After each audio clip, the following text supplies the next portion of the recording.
Hello everyone, how are you. तो पिछले जो वीडियो थी उसमें हमने कवर किया था कि मिरर कैसे होते हैं। मिरर के टाइप पढ़े थे, स्फेरिकल और प्लेन। स्फेरिकल मिरर के दो टाइप पढ़े थे, कॉन्वेक्स और कॉनकेव। उसके बाद रिफ्लेक्शन समझा था क्या होता है। तो आज हम करने जा रहे हैं रिफ्लेक्शन का पार्ट 2।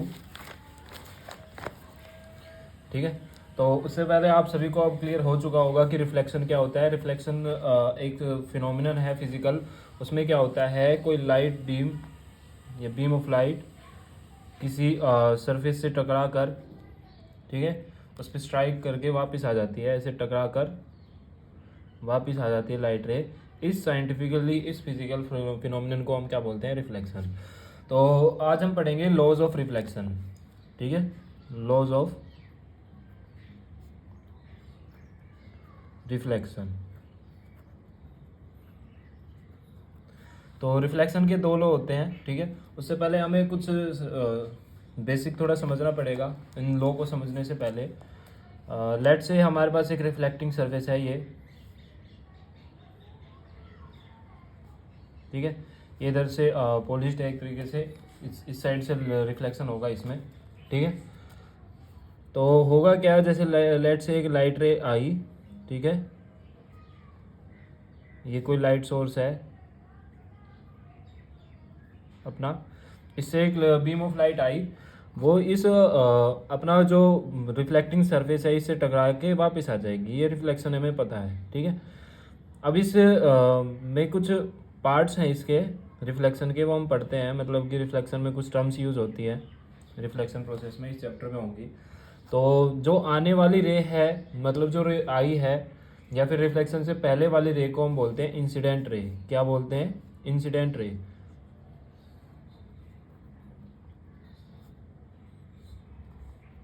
और जो रे है वो रिफ्लेक्टेड हुई है, या फिर रिफ्लेक्शन के बाद जो रे आई है उसे हम क्या बोलेंगे, रिफ्लेक्टेड रे। रिफ्लेक्टेड रे, ठीक है। अब जो इंसिडेंट रे है उससे इंसिडेंट एंगल बनता है। Incident ray makes incident angle, पर वो इंसिडेंट एंगल ये नहीं होगा। उसके लिए हमें पहले जहाँ जिस पॉइंट पे ये आई है, जिस पॉइंट पे ये टकराई है, उस पर हमें एक नॉर्मल ड्रॉ करना पड़ता है। नॉर्मल होता है अपना 90 डिग्री का एंगल, सिंपल। ठीक है, तो वहाँ पर हम क्या करेंगे, उस पॉइंट पे एक नॉर्मल ड्रॉ करेंगे। ये अपना नॉर्मल हो गया। ठीक है, तो नॉर्मल के साथ ये इंसिडेंट रे जो एंगल बनाते हैं उसको हम बोलते हैं एंगल आई। एंड एंगल आई हमारा यहाँ पर डिनोट करता है इंसिडेंट एंगल को।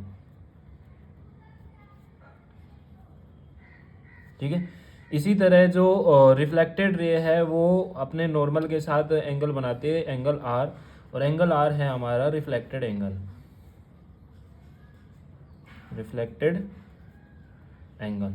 और ये जो हमने नॉर्मल एक ड्रॉ किया है इसमें, ठीक है। तो ये कुछ टर्म्स है। तो लॉज ऑफ रिफ्लेक्शन में जो पहला लॉ होता है वो हम पढ़ेंगे। अब क्या होता है, जो पहला लॉ है वो क्या कहता है, इंसिडेंट रे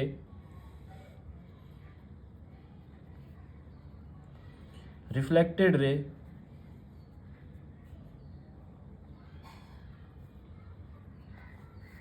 एंड नॉर्मल, ये तीन चीज जो हैं वो सेम प्लेन में लाई करती है। तो all lie in same plane. ठीक है,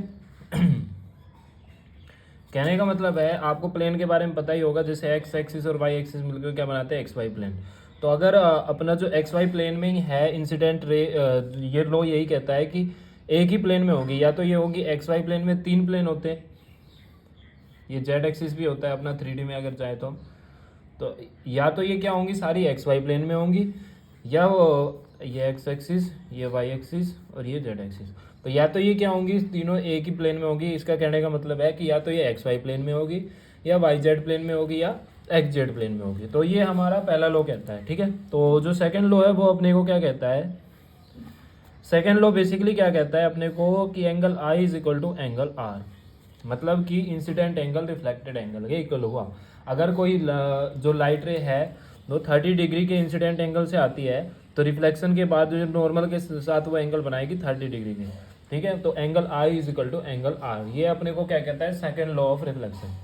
तो लॉज ऑफ रिफ्लेक्शन समझ में आए। इसके बाद हम रिफ्लेक्शन पढ़ेंगे कि कैसे एक मिरर से रिफ्लेक्शन होता है, ठीक है। उससे पहले हमने कुछ रिवीजन भी करना है, ठीक है। लेट से हमारे पास ये एक मिरर है, ये कॉनकेव मिरर है, ठीक है, क्योंकि इसमें रिफ्लेक्शन कहाँ होगा, अंदर की साइड से। ये अपना कॉन्वेक्स मिरर है, क्योंकि इसमें रिफ्लेक्शन कहाँ होगा, बाहर की साइड से, ठीक है। मैंने आपको पिछली वीडियो में बताया था कि ये क्या है, स्फेरिकल्स मिरर है। तो जिस तरह से एक स्फेयर का, लेट से ये इस स्फेयर के पार्ट हैं, ठीक है, तो इस स्फेयर का मान लीजिए कोई सेंटर भी होगा, ठीक है। तो इनके इसी वजह से इन जो अपने ये मिरर हैं, इनका भी क्या होगा, सेंटर। जैसे ये कॉनकेव मिरर है, इसका सेंटर कहाँ होगा, अंदर की तरफ, ठीक है। लेट से ये जो कॉन्वेक्स मिरर है अपना, जिसमें रिफ्लेक्शन बाहर की तरफ होता है, उसका सेंटर कहाँ होगा, उसका भी अंदर की तरफ होगा। पर जो कॉनकेव है उसका लेफ्ट हैंड साइड होगा, इसका राइट हैंड साइड, ठीक है। अब इस सेंटर को हम बोलते हैं सेंटर ऑफ कर्वेचर। क्या बोलते हैं, centre of curvature. Here C denotes centre of curvature, ठीक है। अब सेंटर से जो इसकी सर्कमफ्रेंस है या बाउंड्री है, उस डिस्टेंस को हम क्या बोलते हैं, बेसिकली रेडियस आर। तो यहाँ पर भी रेडियस अपनी होगी आर। ये क्या है डिस्टेंस, ये पूरा R, R for radius, R radius. Convex mirror के लिए सेंटर ये हो गया, रेडियस भी इधर ही होगी, ठीक है। इसके बाद क्या है, हम एक लेते हैं प्रिंसिपल एक्सिस। अच्छा, प्रिंसिपल एक्सिस की कभी कभी डेफिनेशन आ जाती है। तो प्रिंसिपल एक्सिस क्या है, एक ऐसी लाइन है जो अपनी इनफाइनाइट डिस्टेंस से आ रही है, और कहाँ कहाँ से पास हो रही है, वो सी से हो रही है, और जो पी है पोल, इसको बोलते हैं पोल, वहाँ से भी पास हो रही है, और ये बिल्कुल स्ट्रेट लाइन है, ठीक है। और ये रेडियस के मतलब एक तरह से रेडियस से कोइंसाइड करती हुई जाती है। तो ये क्या होती है, अपनी प्रिंसिपल एक्सिस। ये क्या है, प्रिंसिपल एक्सिस।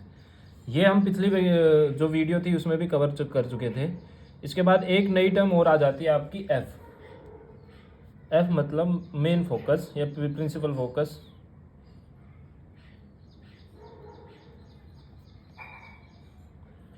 ये क्या होता है, इसकी डेफिनेशन ये है कि अगर मान लीजिए कोई लाइट सोर्स हमारा इनफाइनाइट डिस्टेंस पे है मिरर से, तो उससे क्या आती है, बहुत सारी रे आती हैं जो पैरेलल होती हैं हमारी प्रिंसिपल एक्सिस की। ये अपना प्रिंसिपल एक्सिस है, इसके बहुत सारी रे क्या है, पैरेलल आती हैं, ऐसे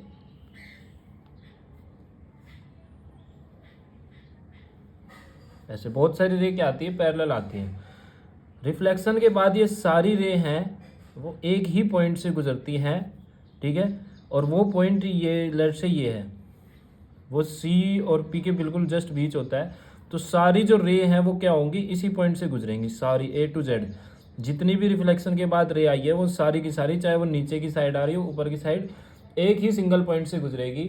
और इस सिंगल पॉइंट को हम क्या बोलते हैं, फोकस या एफ, ठीक है। तो ये है प्रिंसिपल फोकस। तो इसकी डेफिनेशन क्या आ गई कि when an light source is an infinite distance from the mirror, all light parallel to the all beam of ray parallel to the principal axis after reflection pass through a single point which is main focus या f। तो इस point को हम क्या बोलेंगे, f, ठीक है। Convex mirror का अभी मैं बता नहीं रहा हूँ, वैसे मैं अब ये बता देता हूँ कि उसका f भी क्या होता है, राइट हैंड साइड ही होता है, ठीक है। अब आप ये बोलोगे कि क्या है, कॉन्वेक्स मिरर में तो रिफ्लेक्शन के बाद लाइट इधर चल जाएगी, ये तो गुजरेगी नहीं। तो वो भी हम पढ़ेंगे कि इसका f हमेशा हम इधर क्यों लेते हैं, ठीक है। अब एफ से रिलेटेड एक सिंगल बात बता देता हूँ मैं, कि जो फोकस है अपना, वो बिल्कुल, जो ये अपना फोकस है वो बिल्कुल क्या है, सी रेडियस के बिल्कुल हाफ होता है। मतलब जो रेडियस का, मान लीजिए ये रेडियस थी ना अपनी पूरी सी पी, इसके जस्ट हाफ में सिचुएटेड है, ये मिड पॉइंट है एक तरीके से, ये समझ लीजिए इसका, ठीक है। तो जो अपनी रेडियस है उसका ये हाफ है। तो एफ से पी तक की दूरी को हम बोलते हैं फोकस दूरी, फोकल डिस्टेंस। तो ये जो डिस्टेंस है इसको हम क्या बोलेंगे, स्मॉल एफ से डिनोट करते हैं फोकल डिस्टेंस को। तो यहाँ से स्मॉल एफ क्या हो जाएगा अपना, फोकल डिस्टेंस। फोकल डिस्टेंस क्या होता है, एफ मेन फोकस से पोल तक के बीच का डिस्टेंस, ठीक है। तो जो मेन जो फोकल होता है वो क्या होता है, अपनी रेडियस का हाफ होता है, जस्ट रेडियस का हाफ। लेट से हमारा कोई मिरर है, उसकी रेडियस 10 सेंटीमीटर है, तो उसका जो फोकल होगा वो उसका हाफ होगा, मतलब कि 5 सेंटीमीटर होगा। तो यहाँ से एक रिलेशन आ जाएगा कि आर इज इक्वल टू क्या होगा, 2f, are is equal to 2f, ठीक है। तो यहाँ से एक रिलेशन आ गया। अब ये रिलेशन इंपॉर्टेंट भी है क्योंकि एग्जाम में एमसीक्यू में आ सकता है ये। आपके एनसीईआरटी में एक क्वेश्चन भी ऐसा ही है कि अपना एक मिरर है, उसका जो फोकल है, रेडियस है, रेडियस गिवन है शायद, उसमें रेडियस है उसकी 30 सेंटीमीटर, ठीक है। हमें उसकी फोकल डिस्टेंस बतानी है। अब हमें पता है कि फोकल डिस्टेंस स्मॉल एफ किसके इक्वल होती है, रेडियस के हाफ के इक्वल। यहाँ पर रेडियस कितनी है अपनी 30 सेंटीमीटर, तो फोकल कितना हो जाएगा 30/2 which is equal to 15 centimetre, ठीक है। तो हमने आज क्या सीखा, फोकल सीखा, उसके बाद लॉज ऑफ रिफ्लेक्शन पढ़े। अब अगले वीडियो में हम क्या करेंगे, रिफ्लेक्शन के कुछ एग्जांपल देखेंगे कि जो हमारे एग्जाम पॉइंट ऑफ व्यू से भी बहुत इंपॉर्टेंट है कि अगर हम ऑब्जेक्ट को इनफाइनाइट पे रखें तो उसकी इमेज कहाँ बनेगी। ऐसे हम कुछ क्वेश्चन ट्राई करेंगे। तो आज हमने यही सीखा है कि रिफ्लेक्शन क्या होता है, लॉज ऑफ रिफ्लेक्शन, उसके बाद हमने कुछ पार्ट्स पढ़े, कुछ टर्म्स पढ़ी, ठीक है। एक रिलेशन भी देखा, are is equal to 2f, जो कि इंपॉर्टेंट है, ठीक है, आ सकता है 1 नंबर के एमसीक्यू में। तो आज के लिए इतना ही, जल्दी मिलते हैं नेक्स्ट वीडियो में, ठीक है। तो तब तक के लिए खुश रहिए, और अगर आपको हमारा जो कंटेंट है वो समझ में आए, ठीक है, अच्छा लगे, तो प्लीज़ चैनल को लाइक करें और चैनल को सब्सक्राइब करें और वीडियो को शेयर एंड लाइक करें, ठीक है। Thank you.